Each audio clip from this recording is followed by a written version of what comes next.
Good morning. I'm Pastor Steve of the Warrior Christian Fellowship. It's Monday morning, September 19th. Hope you had a good day at church yesterday. I hope you went yesterday. And I hope you have a great week this week as we live in this world and serve the Lord together. Did you ever wonder about being in God's presence? I think there's a couple ways we come into God's presence. Obviously, the first way is when we die and go to heaven.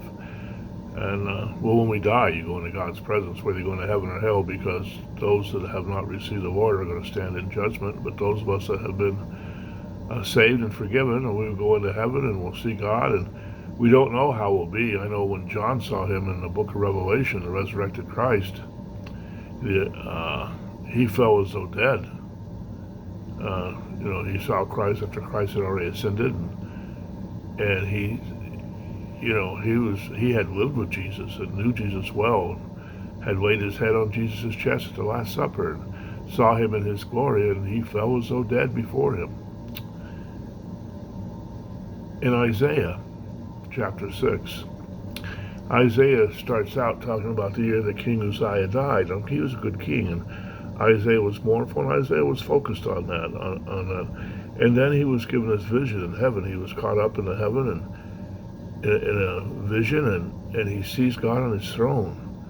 And he describes it, how the smoke fills the temple and the train of his robe, and how the seraphim hovered over him, covering their eyes and their feet, and all that was going on. And when he saw God and came into the presence of God, he was convicted of his sin. He cried out, "Oh Lord," he says, "I'm a man of unclean lips."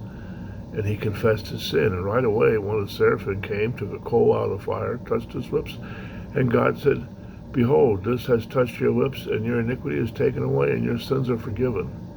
Now, when that happens, when you actually come in the presence of God, you change. Something different happens to you.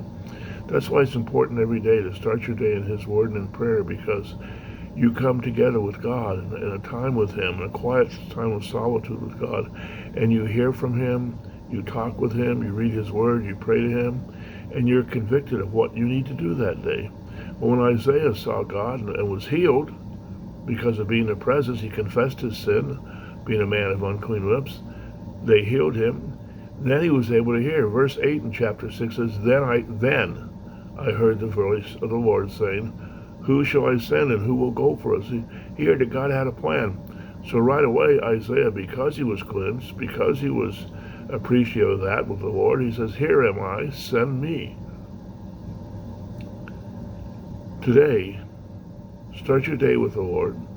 Each day, spend some time in His Word, some time in prayer, some time quietly listening to God. And then prepare yourself to be used by God.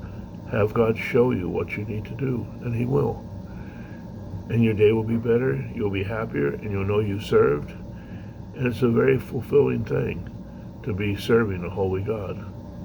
I hope this helps you. I hope you have a great day and a great week. May God bless you, and please join us again tomorrow. Be well, friends. Bye-bye.